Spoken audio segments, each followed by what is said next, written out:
Мен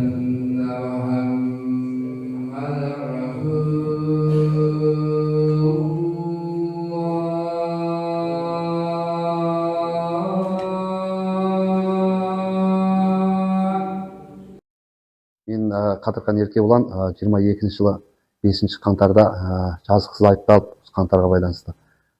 Біздер, мен өзім мешітте намазғамын. Сол мешітте барып, мешітте жұмыс істеген кезекші молда болып. Содан кейін мешіттен төртті күні бізде жамағаттардың арасында группа бар еді, жаңағы мешіттегі намазхандардың арасында. Сонда Руслан Тілек деген жігіт Семейден келе жатырмын төртті күні. Бір группа ашсаңдар, Ақтөбеде болып жатқан жағдайға қатысты соған қазақтарға өзіміздің бар екенімізді қолдау білдірейік деп жаңағы жамағаттың группасына салған еді. Жаңағы айтып отырған жігітті специально намаз оқитынына байланысты пайдаланған ғой. Мысалға, міне мынау группаны ашты, ол негізі өзі админ болған, бірақ ол өзін көрсетпеді. Көрдіңіз ба? Біз жаңағы адвокат, Аллаға шүкір, енді білімді адам болды, Алла разы болсын, шамасы келгенше көмектесті. Сол кісі жаңағы бүкіл дәлелдеп келіп, жаңағы жігітке әкеліп береді. Енді мынаны табыңдар мысалға. Енді бұда админ болды ғой мысалға, группаны аштырған негізі осы. Осыған біз дәлелдеп береміз деген кезде олар алды да бізді жоқ, жарайды, үй қамаққа жіберді, кейін баяғы ойбай бәрі дұрыс деп қайтадан ақтап өздері шығарды. Өздерінің адамы ғой. Енді оған дейін ұрды, соқты, намысыма тиетін сөздер айтты. Менің ішім ашитын айтады екен ғой, жаңағы бір ғалым айтты, қарнының ашқаны емес, қадірінің қашқаны жылаймын деп. Менің ішімнің ашығаны өзіміздің жап-жас бауырларымызды, қазақтарды бір-бірімізге айдап салды да. Әдейі ұйымдастырған енді көріп тұр ғой, өздері ұйымдастырды, бірақ соңында таяқ жеген, зардап шеккен қарапайым халық болдық. Мысалы, қаншамасы өліп кетті, көз алдымызда қаншамасы жарақаттанып бірге жатқан балалар болды мысалға. Даже оларға дәрі бермей қойды ғой мысалға, қанша шырылдап жатса да. Қазақта айтады ғой, Құдайдан қорықпағаннан ұрық. Енді ұру, соғу, қинау деген енді адамның істейтін нәрселер емес мысалға. Жүрегі бар адам, білмеймін, мұсылманды ана ұқсап ұрып соғу деген енді мен өзім ақылыма сыймайды. Өз көзіммен көрдім. Мен бұрын заңды бәрін құрметтейтінмін, сыйлайтынмын. Осы оқиғадан кейін мысалға мен білмеймін, заң қызметкерлеріне деген менде қандай жағдай болмасын бір күмән тұрады. Бір қорқыныш тұрады бойымда. Себебі заң адамында менің түсінігімде ол бізге көмектесу керек қой. Біз заң адамын көргенде ол мынау бізге көмектеседі мысалы, менің құқығымды қорғайды деген бізде сондай бір сенім болу керек.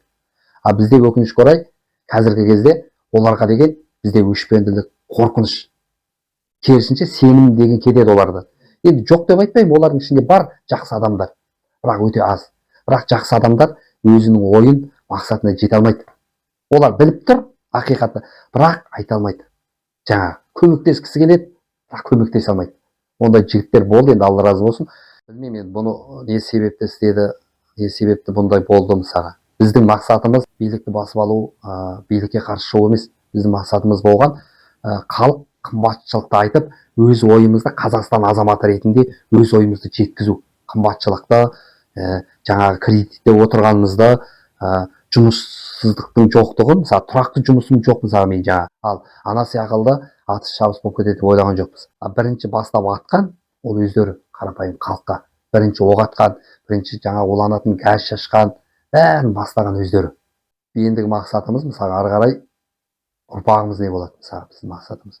Ұрпағымыздың мысалға жаңағы өмір бұлыңғыр ғой. Мысалы қазіргі әділетсіздікті көргенде мысалға мен білмеймін, мен айта алмаймын болашақ ұрпағымыз осындай өмір сүреді деп. Қазір айтып жатыр ғой, жаңа Қазақстан бәрі жаңадан болады деп. Жаңа дымыда болған жоқ. Шындықты айту керек.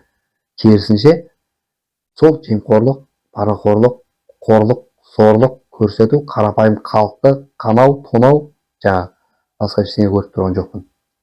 Бір түсінгенім, біз Алланы сынағы әрине, бостандықтың қадірін көп түсіне білмейміз ғой мысалға.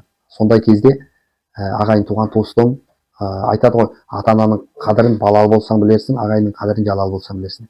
Бүкіл доспыз, ойбай деп жүрген бәрі жанымыздан қашып кетті. Намаз оқып Аллаға бойұсынғанымыз үшін бізді сонымызды пайдаланып жатыр да, біз намаз оқып, ораза ұстап, Аллаға бойұсынып, Алланың алдында парызымызды орындау үшін мысалға біреуден сұрануға, біреудің алдында жауап беруге міндетті емеспіз. Әркім өзіміз үшін жауап береміз. Мен намаз оқысам, ораза ұстасам өзім үшін, құлшылық өзім үшін жасаймын. Бірақ өкімет оны бізде керісінше көрсетті да халыққа. Халықтың бізге деген көзқарасы басқалай болды. Қазіргі кезде шүкір, енді ақырындап айту, халық ақиқатты біліп жатыр ғой, қазір қандай болғанын біліп жатыр. Енді халықтың көзі ашылып, бізге деген көзқарасы өзгеріп жатыр.